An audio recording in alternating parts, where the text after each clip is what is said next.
guys, welcome back for episode 2 of Warhammer 40k Imperium subscription, and this is issue 2. I've learned a few things from that first one. First off, that it was extremely long. I will be working on that by putting in some speed up, some cuts, something I think normal YouTubers refer to as editing. So I'll be working on that.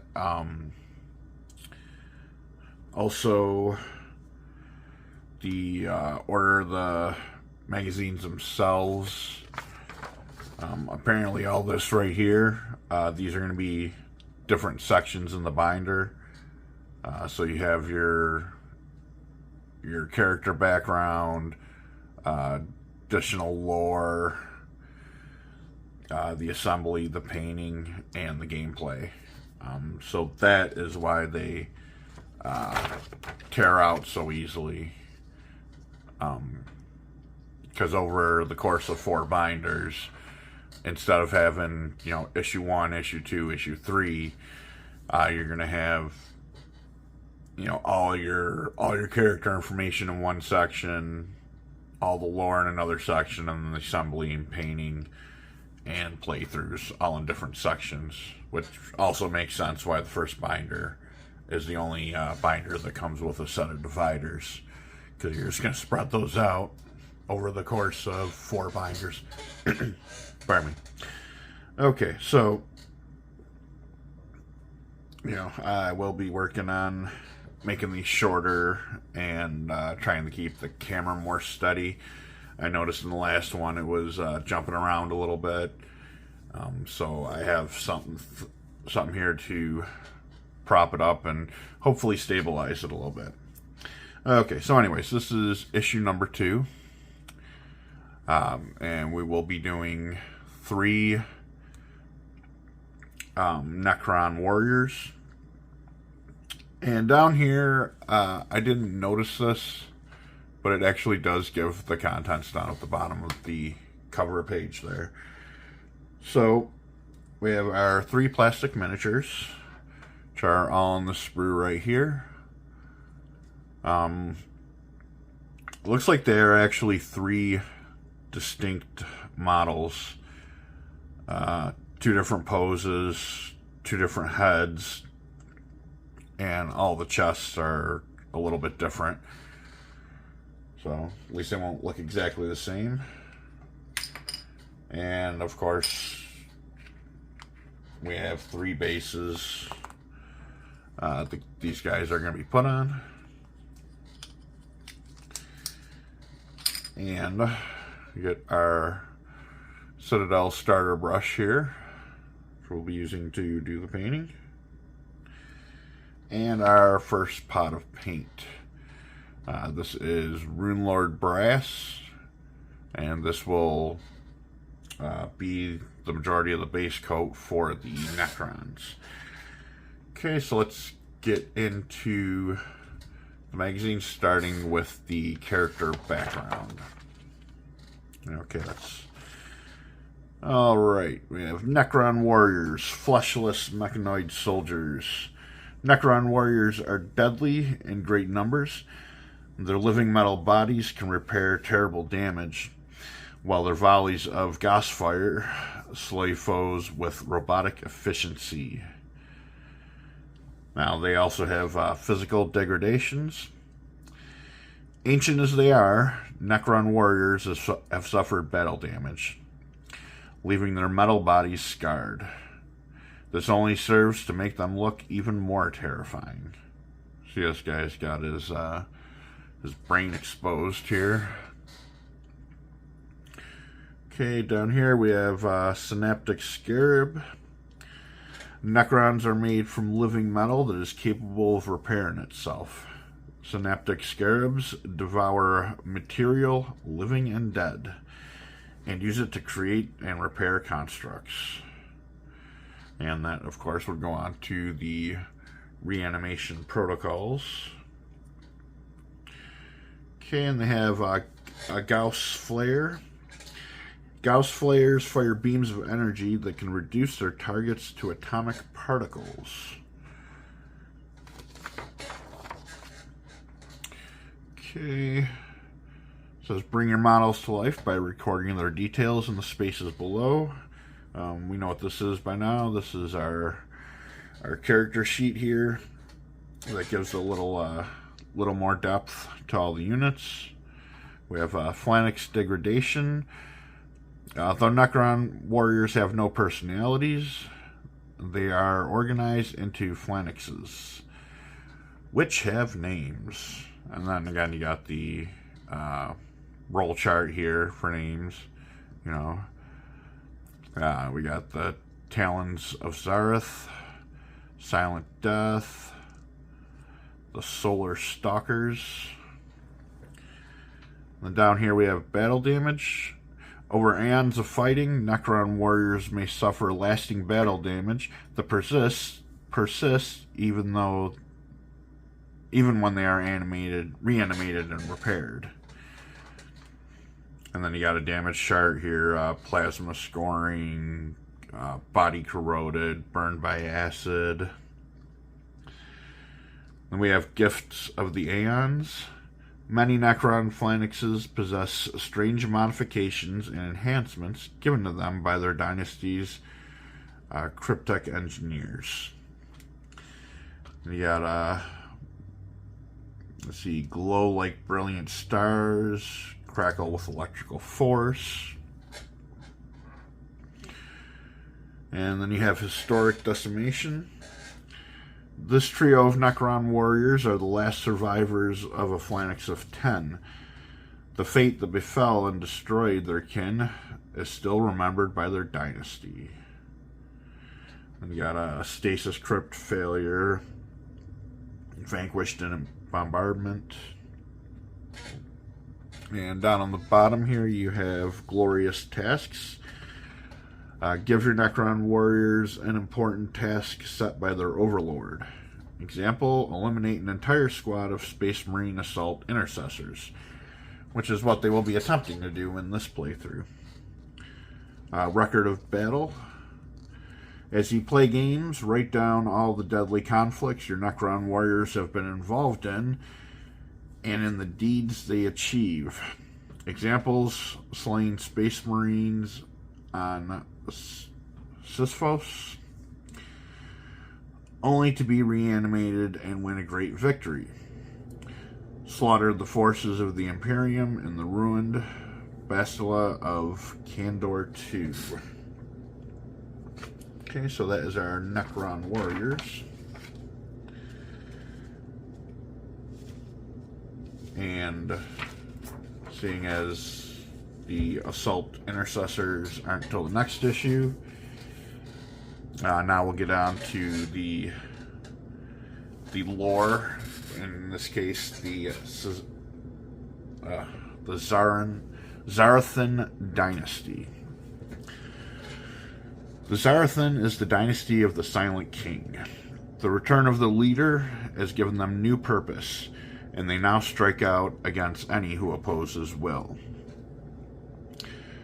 The Szarekhan dynasty was one of the slowest Necron dynasties to awake from hibernation. Many of its worlds have been scattered across the galaxy by warp storms, or cracked open and destroyed by natural disasters or vengeful foes. The Szarekhan woke to find that many rival dynasties resented them, blaming the Silent King for the fractured nature of the Necron race. So deep was the hatred that some rivals even made war upon them. The Szarekhan nobility held on to their belief that the Silent King would return. Now that he has, they have begun to unleash monstrous superweapons across the galaxy. As for their rival dynasties, many flock to ally themselves with the Szarekhan. Those who don't will surely feel the wrath of the Silent King's chosen. We got a quote down here. The Silent King has returned. Now is the time of the Szarekhan. Now is the time of the Necron. The galaxy shall be ours. This is the will of Zarek, and it shall come to pass. And that was Pharaon Amistep of the Szarekhan dynasty. And our picture here, the Necron overlord in the Szarekhan dynasty oversees a group of human slaves. The unfortunate humans are controlled by mind shekel scarabs. Okay, now I got some information here on the Silent King himself, Zarek. Zarek is the last of the Silent Kings, the monarch who once ruled the race known as the Necrotyr, before they became Necrons. Having spent 1,000,000 years in self-imposed exile, he has returned to unite his people once more, in the heart of the Pariah Nexus. He and his followers have begun to craft weapons of immense power, the effect of which can already be felt in dozens of solar systems, dozens of star systems, that is. Should he succeed, this weapon may be capable of wiping out all life and restoring the Necron race to their rightful position as undisputed masters of the galaxy. Okay, the Imperium of Man. Szarekhan threat analysis. The Imperium spans the entirety of the galaxy. It is vast, disordered, and fractured into two halves. The Szarekhan are at war with humanity on many fronts. Okay, we got a space map here. Terra and Mars, or Earth and Mars. And we have Szarekhan territory here, here, and up in here. All the gray is Imperial territory. The dark green is also Imperial territory. And the lighter green are warp anomalies. And all these ones highlighted with the border around them, that's all Necron territory. Okay, Szarekhan at war. The Szarekhan legions engage in a series of campaigns and wars to draw attention away from the Silent King's activities in the Pariah Nexus. Dynastic territories, the Szarekhan have awoken to find their tomb complexes scattered across the galaxy, leaving their remaining territories many light years apart.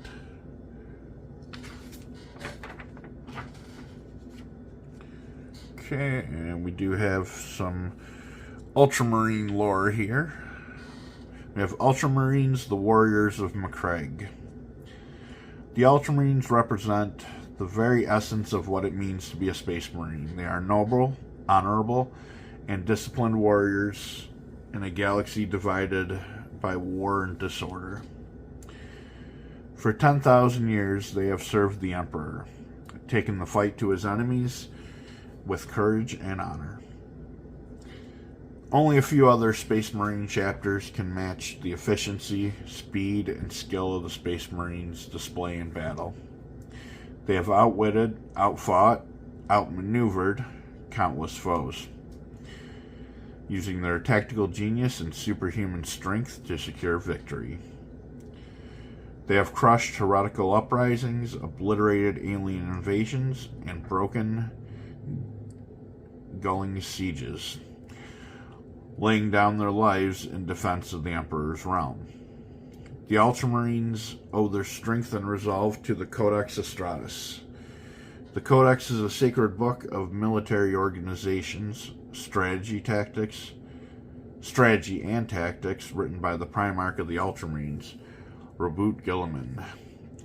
The Ultramarines adhere rigidly to the Codex, and many of them can recite the contents word for word. The Ultramarines chapter planet is MacLeod, a center of civilization, culture, and learning. Heavily fortified, MacLeod is the jewel at the heart of Ultramar. The empire of star systems ruled over by the Ultramarines. With mankind under threat from all sides, the Ultramarines' bravery and skill at arms will be vital for humanity to survive. The banner of the Ultramarines have graced countless battlefields, heralding great victories for the armies of the Imperium. Okay, I got a nice little battle scene here. An Ultramarine force presses towards the foe. Colossal tanks are transporting grind forward. Engines roaring, guns spitting death in all directions. At the fore, Rupert Gilliman rises the Emperor's sword. It's the flaming blade lighting the way for his troops. Of course, that is him here. He is included in this set, so that looks like it's going to be quite fun to paint. Thanks to the wisdom of the Codex Astratus, the Ultramarines coordinate their forces with absolute precision. Tank squadrons and gunships strike at the foe, whilst enemy infantry and drop assault forces push. Drop assault forces push forward, driving the enemy back with merciless aggression. Together, the Ultramarines drive relentlessly forward, securing one vital location after another, and leaving the fields of broken bodies strewn behind them. As they crush the foes beneath their ceramite boots, the Ultramarines keep to the teachings of their Primarch with a skill and dedication that few would hope to match. The Ultramarines do not defeat their opponents. They utterly and bloodily wipe them out. And we have here, an enemy can be overcome, even those whose numbers seem insurmountable, or whose fortress seems impenetrable. We trust in the Codex Astratus, for in Gilliman's teachings, the key to victory can always be found. When the time comes for battle, we remember that it is the blood of the Primarch that runs in our veins, and that the Emperor's hand guides us. We are blessed, for we are Ultramarines, and we know no fear. That is Sergeant Zyvan Markoth, Ultramarines 2nd Company. Okay, and now we are getting into the building of the Necron warriors. So let's see here. And actually I'm making a change for this one. Instead of using the big clippers I have until I get the modeling kit in the next delivery, I am just going to use a hobby knife to cut these out. This guide shows you how to build your new models, the Necron warriors. These easy to build models are fragile, so follow the guide and be careful when assembling the models. Clipping twice, one far from the component and then again closer to the component. It will help you avoid damaging the model. When you have clipped all the components from the sprue, lay them out and make sure you have everything before you start assembling them. Lining up. Always practice lining up the components before you push them together, as it can be difficult to prise them apart if assembled incorrectly. How to build the Necron warriors.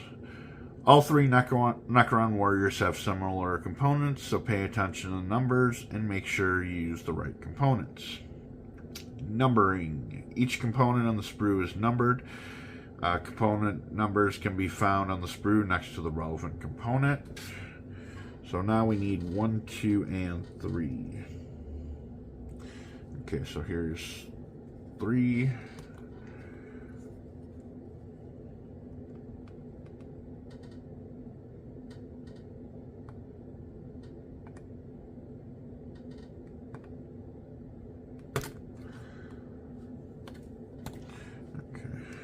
know what? Maybe I should clip them and then just use the knife to clean up the lines, the mold lines. Yeah, I think I'm gonna do that. Okay, so that was 3. Now we're looking for the arm and body. Okay, here is 1.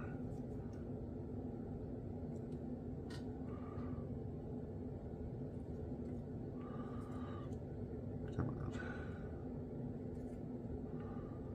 That's already cut. Okay.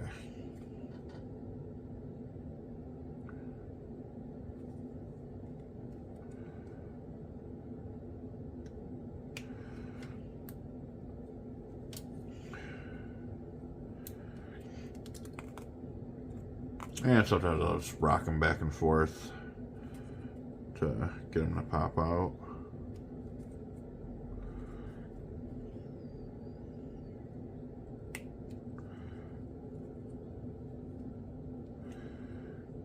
Alright.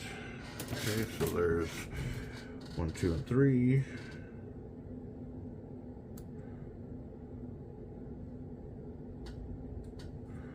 And like I said, I'll just use the hobby knife to just shave it.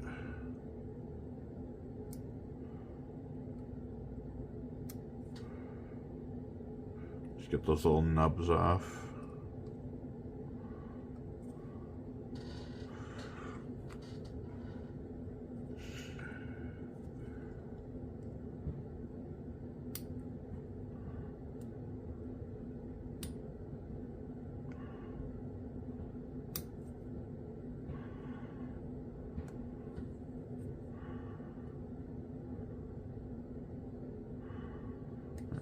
Okay, that looks pretty good. I got some on the shoulder pieces here.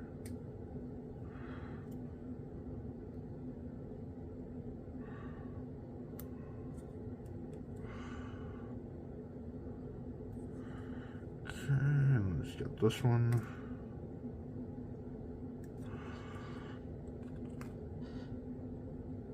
And we got a couple on the gun here.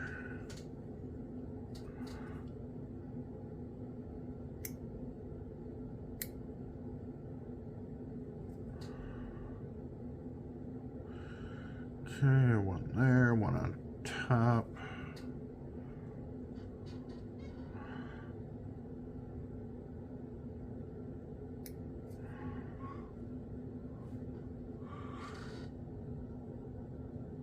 Got a shoulder here.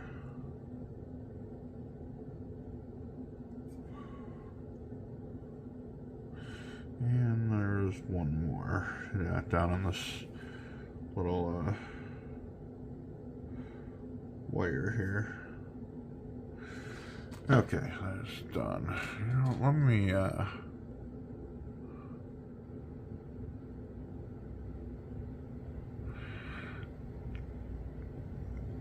we'll just zoom it in a little bit there. Alright, and just like the Royal Warden, these arms are going to be sandwiched into the body here.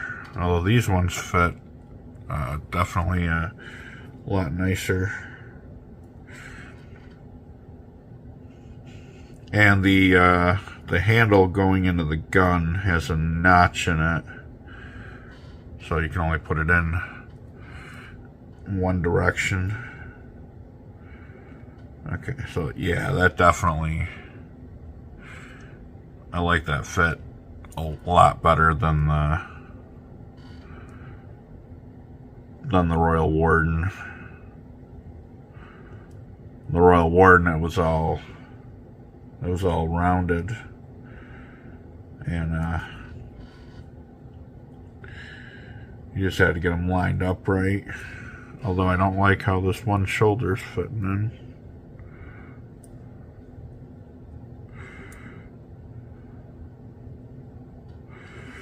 Okay, We'll leave him like that for now.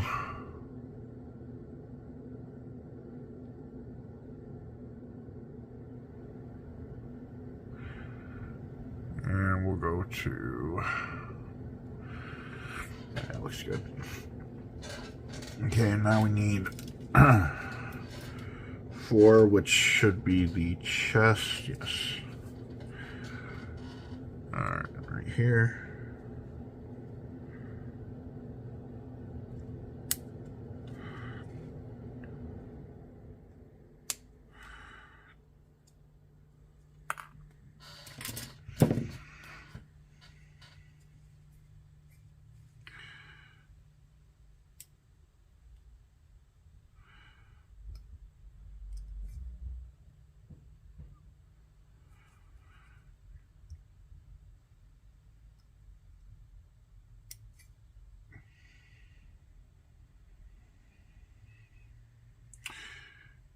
Okay, I think that's it there.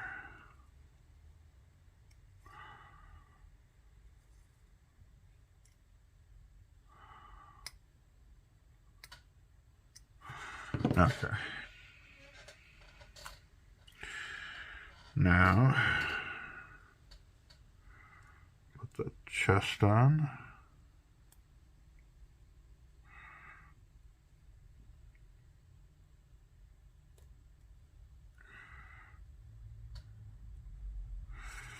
If I can get it to line up.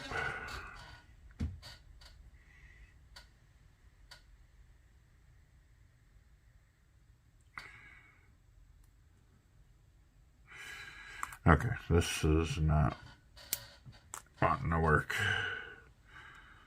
Let's see here.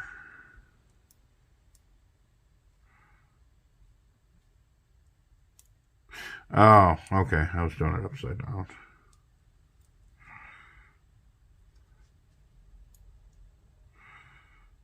Yeah, okay. Yeah, I was definitely going upside down.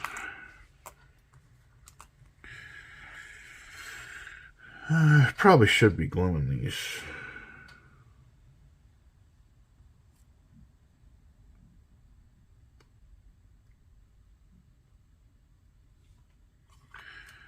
Definitely make the assembly a little easier.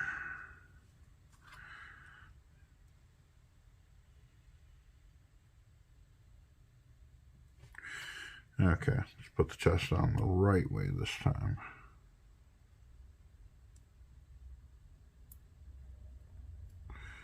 There we go.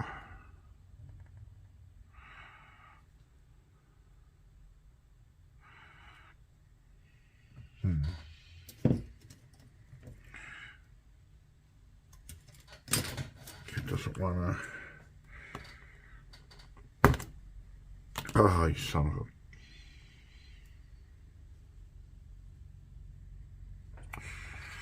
Okay, I'm having an issue here. It's not the chest isn't wanting to close all the way, so it's leaving a gap between the two pieces.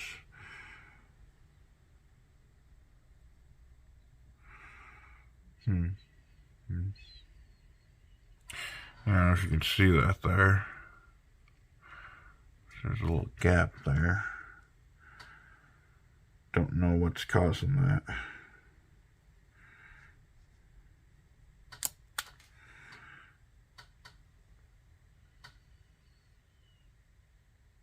I don't see any mold lines sticking out.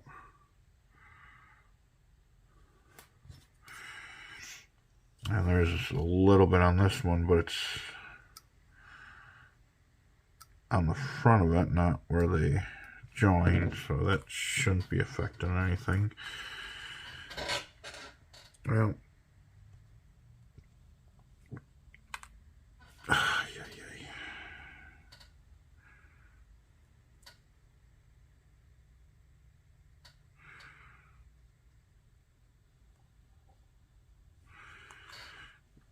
let's try it again.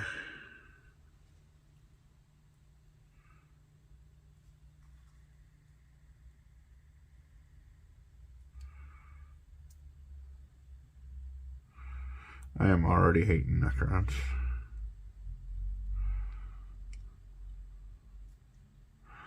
Yeah, I guess that's as good as you can get it. Okay, last thing is to do head number 5. Which is this guy right here.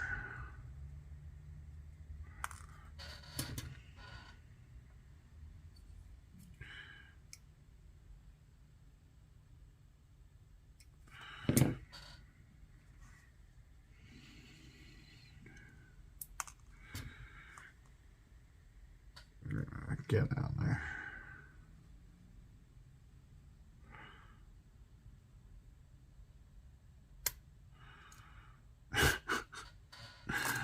Oh boy. So it looks like, I was going to say there's some posability in the heads, but not a whole lot.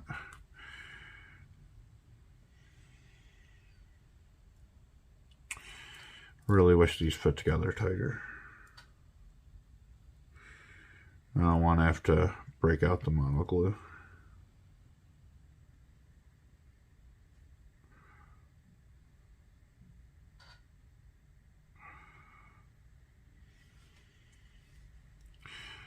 Alright, get down there.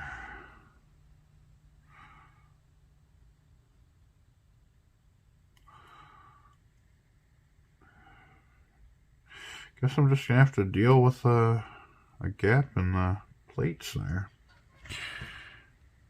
Alright, so that is the first one. I'm going to go ahead and assemble the other two here.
Okay, so those guys are assembled. Now we're going to move on to how to paint your Citadel miniatures. It says, by now you have assembled the first of your models. It is now time to begin painting them. This paint guide provides you with simple but useful pointers and techniques that will help you take the first steps on the road to a fully painted collection of amazing Citadel miniatures. Hobby area. Before you start painting, you need to set up your hobby area. It is important that your hobby area be well lit so that you can see what you are painting. Painting can be messy, so it is a good idea to cover the surface you are painting on with some old newspaper or cloth.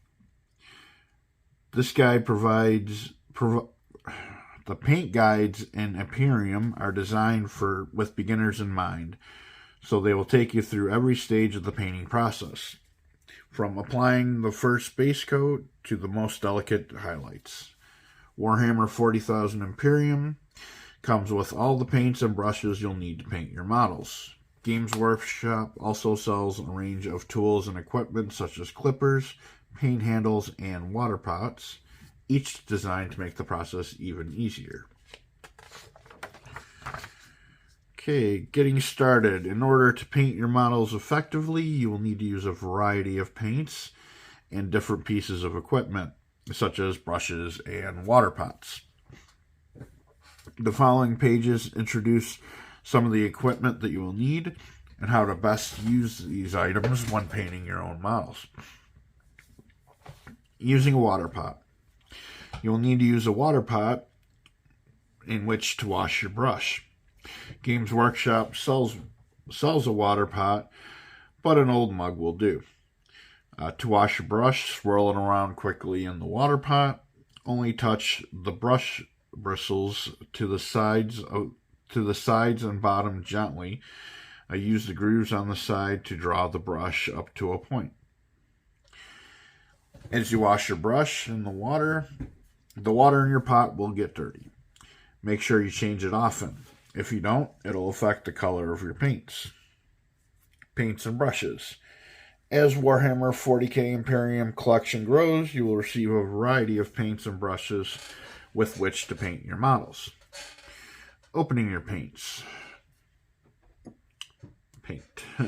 Shake the paint pot gently, then carefully flip the lid backwards.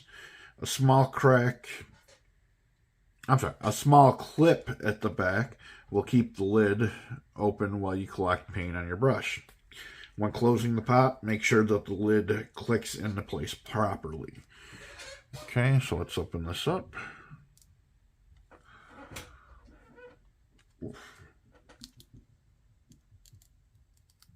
There it goes. Okay. As you see, we'll have the paint in the little tray there, which is what we'll actually be grabbing with the brush, but I'm going to close that for now.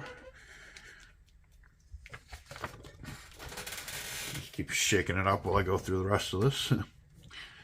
Before you apply any paint to the models, make sure your painting area is set up correctly. You will need your water pot, paints, and brushes to hand.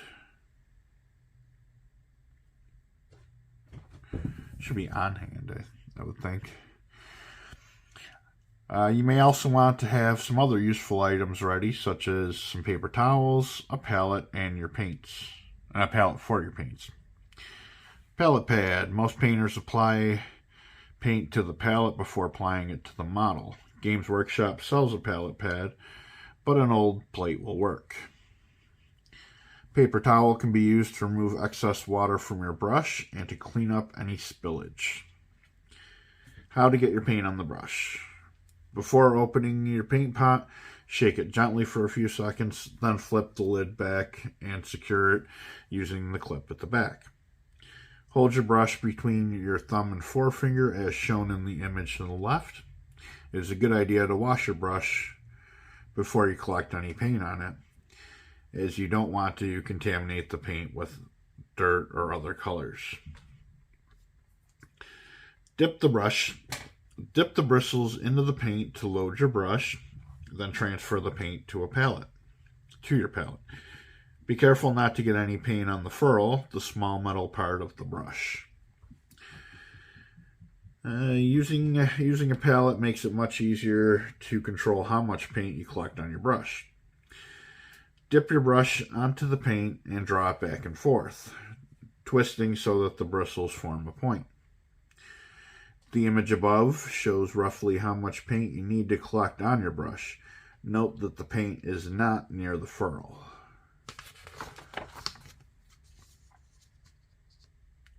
Okay, so what I'm going to do is, it doesn't specifically say to prime the models, but I personally think it's sacrilege not to prime models before you paint them. So I just got a can of this surface primer here from, what company is this? Tamiya, Tamiya. And this is a gray color. You can use white, gray, black. The color primer you use will affect the colors on top of it. If you prime it black, your colors are going to come out darker. If it's white, they'll be brighter. Personally, I like to use gray because it's kind of in the middle there. So I am going to go out on the porch, prime these guys here, as well as my Royal Warden, and I will be back to begin painting. Okay, and I'm back. And what I did here is I just took a cardboard box from an Amazon delivery I'd gotten, and I just took some double-sided tape here, which is a lot stronger than I expected it to be. And see, I just actually doubled it up because the bases are so thick. I decided to double up the tape and stuck them right to the box. So you know, I could prime them all at once. See, now they are primed, ready to be painted. And I have my painting area set up here. I am just using just a bowl of water. And for my palette, I have literally got this all at the dollar store. Just a Tupperware container with a lid, so it can be kept for future use. I just took a sponge, a piece of wax paper over it.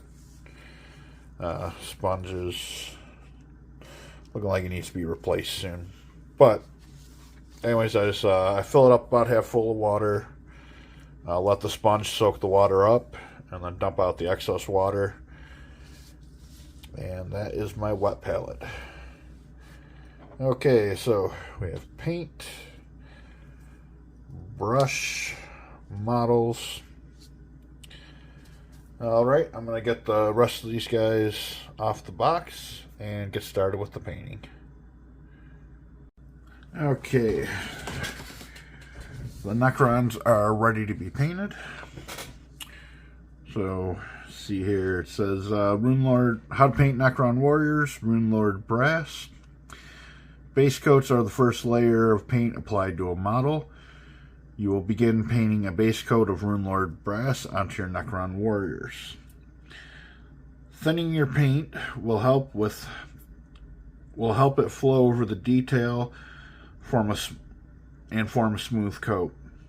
1 part water to 4 part paints will give you the right consistency.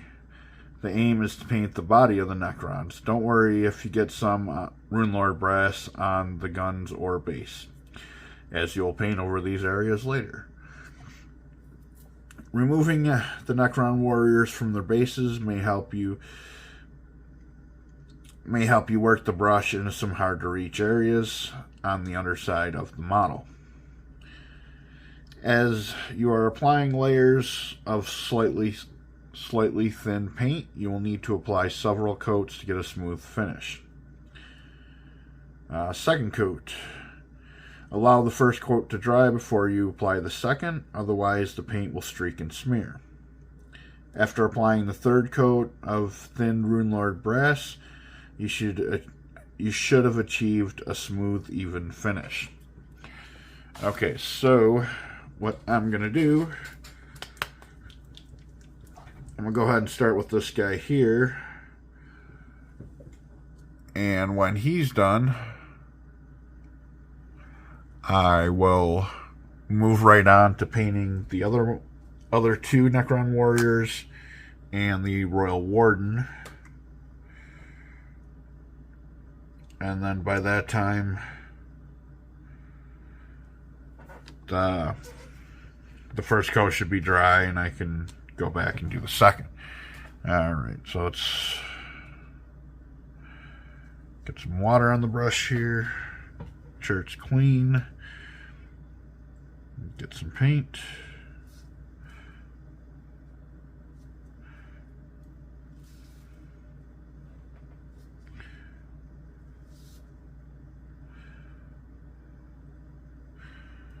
Alright.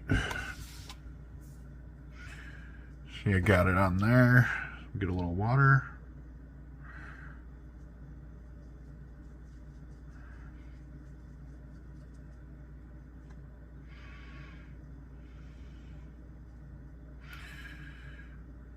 Okay. I think that looks pretty good. Yeah, this is my first time using Citadel, so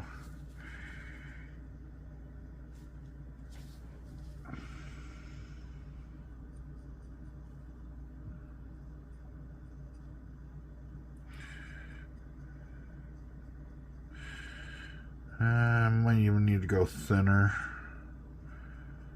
This looks like it's clogging up a little.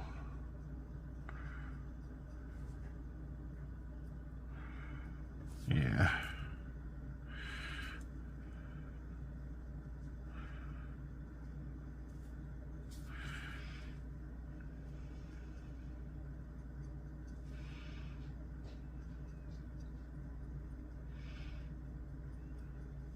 That looks a little smoother.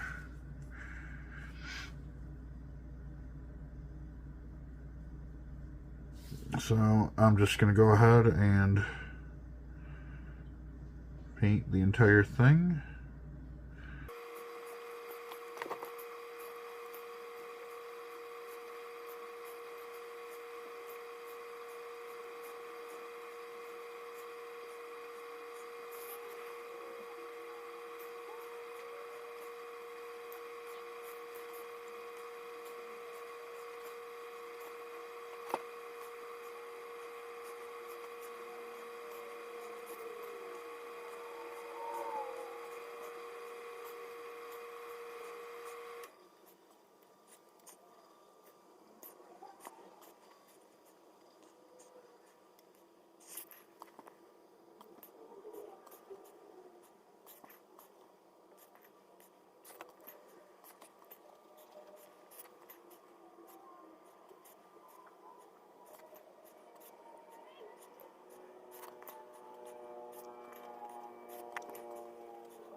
Okay, so the Necron warriors are finished. Now we'll move on to the Royal Warden. This is Royal Warden, Runelord Brass. With the Necron warriors base coated, you can set them aside and begin applying base coat of Runelord Brass to the Royal Warden. The Royal Warden's body is covered in fine detail. Remember to thin your paint before applying it, as thick paint can clog up detail as it dries. If you collect too much paint on the brush, it may pool in the recesses. If this happens, spread the paint around with your brush before it dries. You may find some areas of the Royal Warden's body are hard to reach with your brush. Turn the model around and remove it from the base to reach these areas. First coat. Apply the first coat of thin Runelord Brass to the Royal Warden's body, then set it aside to dry. Second coat. When the first coat of Runelord Brass is completely dried, apply the second coat to the Royal Warden. Third coat. When the second coat is dried, apply the third and final layer of paint to complete the base coat. Okay, so what I'm going to do is I did the first base coat on the warriors. So I'm going to do the first base coat on the Royal Warden, and then I'll go back and do the second and third coats on all of them.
Okay, so I've gotten 3 coats on the Necrons.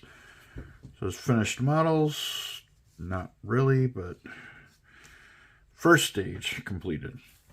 Now that you've painted your Necron models, take a closer look to make sure you have achieved a smooth and even base coat of Runelord brass on the body of each Necron. If you notice any areas you missed, make sure the model is dry before reapplying paint. See here, ready for war. You will need to use Necron warriors in this issue's playthrough and make sure they're fully dry before playing with them. Don't worry if there's a little Runelord brass paint on the guns, bases, and other details. These areas will be painted over later. Next step, applying base coat of Runelord brass is only the first step towards painting your collection of Necrons. In future issues, you'll be shown how to apply additional layers of paint until your Necrons look like the ancient android killing machines they are. Let's see, order, unity, obedience. We taught the galaxy these things long ago, and we will do it again. Imhotep the Stormlord. Now, let's see, I look pretty good right now. The finish is pretty smooth and even. There's just a couple things. Like on this guy, I didn't notice at the time, but yeah, back here, get a good angle of that. He's got a little scarab here behind his foot that I did not paint. So I'll just touch that up throughout the week. I'm gonna go back to painting it now. Okay, now we have this week's playthrough, Escape Route. As the Necron repair facility hums to life, the Necron warriors inside or within have begun to awaken. As they rise from their slumber, commands flood into their android brains. Unleash the destroyers. Within their damaged repair complex, newly repaired Necrons have begun to come to life. Called to action by their commander. A trio of Necron warriors have been awakened and given orders. Each repair facility's synaptic chambers and active synaptic plasma site. The robotic construct is capable of awakening and destroying the destroyer cults. Necrons whose bodies bristle with deadly weapons and whose minds are filled with insane hatred for the living. If the destroyers awake, they will surely carve the Space Marines into bloody pieces. Mindless servitude. Necron warriors are completely enslaved to the will of their superiors, and they will follow their orders without question or concern for their own lives. Okay, now down here we have the mission briefing. As the Necron warriors move implicitly towards their objectives, they stumble upon the Primaris Lieutenant. If they are to reach the synaptic plasma site, they must have to make their way past the trespasser first. Necron warriors. Vermin hunt. The Necron warriors' orders are clear. Reach the synaptic chambers and activate the synaptic plasma site. In order to reach the synaptic chambers, the Necron warriors must first make their way past the Space Marine intruders, including a fearsome Primaris Lieutenant. Though they are programmed to be merciless killing machines, they need not slay their opponent. If they can reach the synaptic plasma site and unleash the destroyer cults, their crazed, murderous kin will rise to slaughter the Marine intruders. Fail, however, and the Space Marines will be able to sabotage the Necron's repair complex. Primaris Lieutenant, destroy the Awakened. Having survived the encounter with the Royal Warden, the Primaris Lieutenant has delved deeper into the Necron repair complex, reaching the heart of the obsidian structure.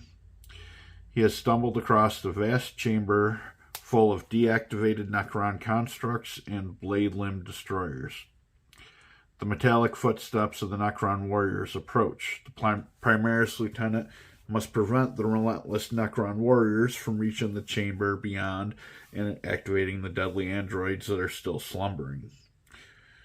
Positioning himself between the Necron warriors and their dormant kin, he draws his Neovolkite pistol and prepares to fire.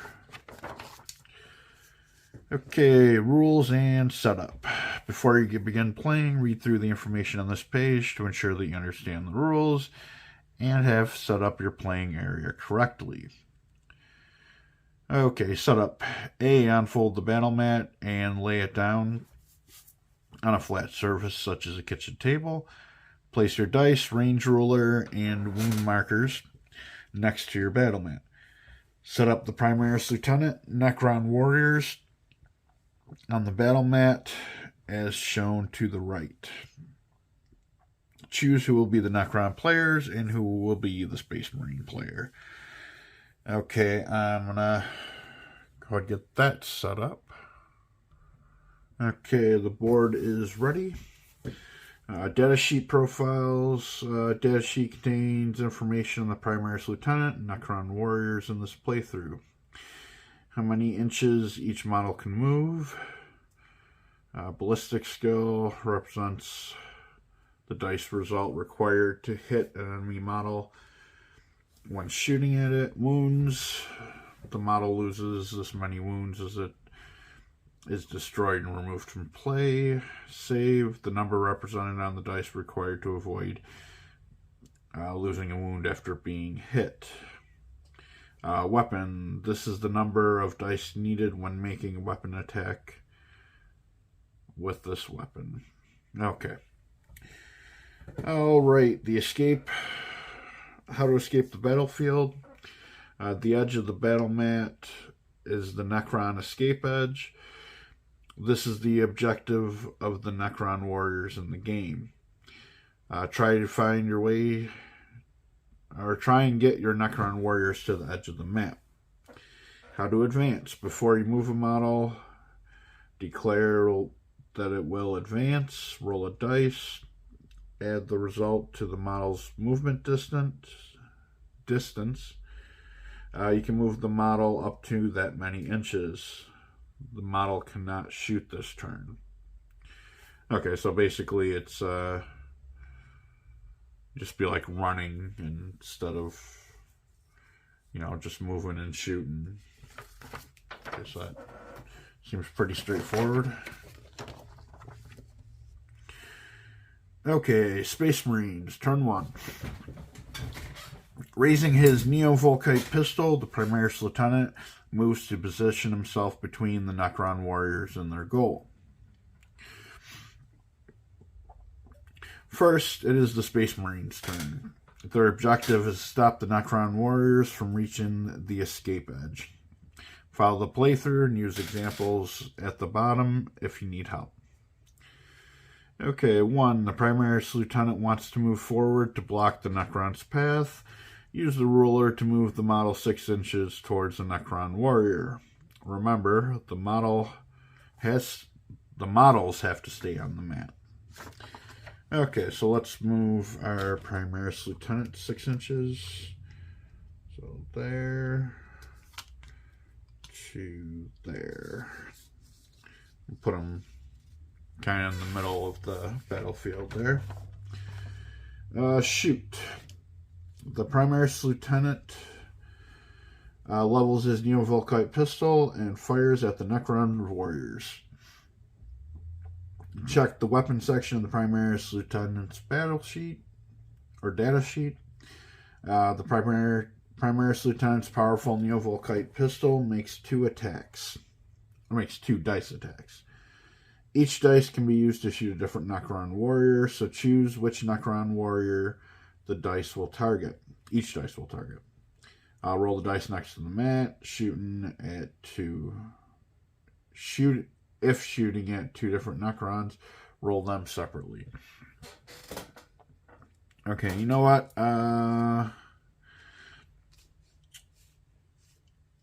think I'm going to go one at a time here. They have... Oh, you know what? No, they only have 1 wound. So I could potentially take out 2 in 1 turn. So we're going to aim for this guy here in the middle. And I got a 4, so that's a hit. Now the Necron gets a save, which is 4 or better. And he saves. Okay, now shooting at this guy down here. 6. That should be a critical hit. See if he saves. Really? Okay, so both of them saved. Let's see here. Compare the dice results of the ballistic skill on the data sheet. The Primaris Lieutenant is an excellent shot with BS 2+. So the result of the dice is... So any result of 2 on dice is a hit. Okay. All right, now we have turn 2. Or, well, turn 1 for the Necrons. Necron warriors march relentlessly forward. Gauss flares leveled at the Primaris Lieutenant. They must force their way past the Space Marine foe. The Necron warriors must eliminate the Primaris Lieutenant to reach the chamber. Follow the playthrough. Use examples at the bottom of the page if you need help. Okay, move. The Necron warriors must now try to make their way past the Primaris Lieutenant into the synaptic chamber beyond. One at a time, use a range ruler to move the models. The Necron warriors can choose to advance. If they do so, roll one die, and add the result to the model's move characteristic. Model advances cannot shoot this turn. If a warrior's base touches the edge of the escape edge, the Necron player wins the game.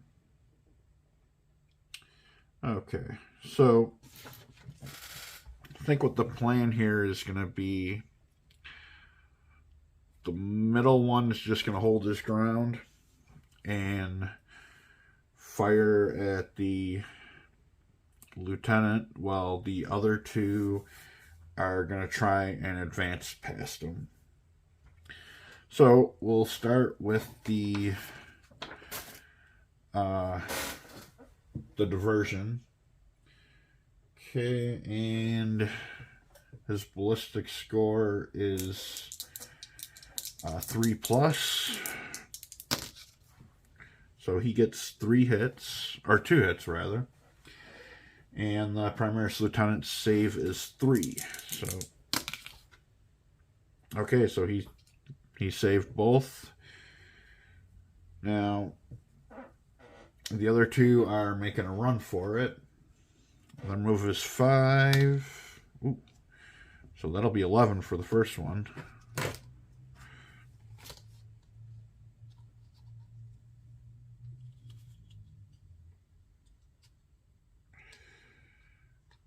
Okay, and the second one is 5 plus 5, so 10.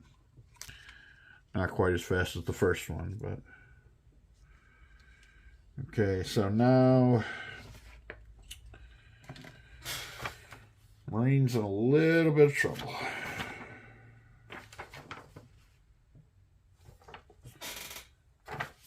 Okay, and that is...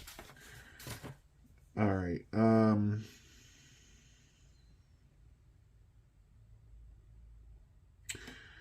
Alright, he's gonna, at this point, turn around and fire at both of them, trying to stop them from escaping. So we'll go for the one approaching point A here first. Okay, that is a hit. And a save. Okay, go for one at point B. A hit. And a save. Oh. Yeah. Primaris Lieutenant's kind of screwed here. Okay,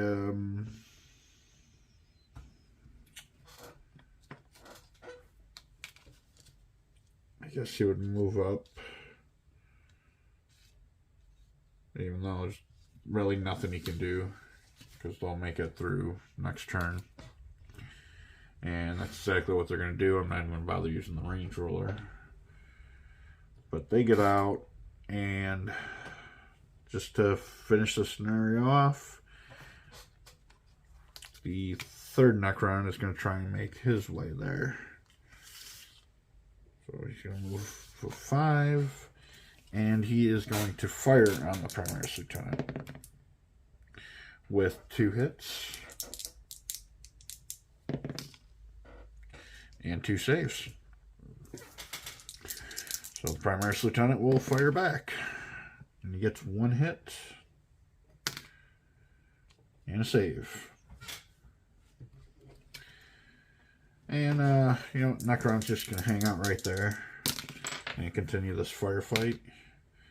Oh, he missed. Okay. Primaris Lieutenant. Hit and a miss. And a save. Necron Warrior. 2 hits. And 2 saves. Primaris Lieutenant. Ooh. No hits. Oh, no, 1 hit. He hits on a 2. And a save. Necron Warrior. I believe those are... No, that's 1 hit. And a save. Primaris. 2 hits. And 1 save. So that Necron Warrior is down. But doesn't matter a whole lot because the other 2 made it to their objective. And that is the playthrough for issue 2 of Warhammer 40k Imperium. I'll be back next week with episode 3. We'll see you then.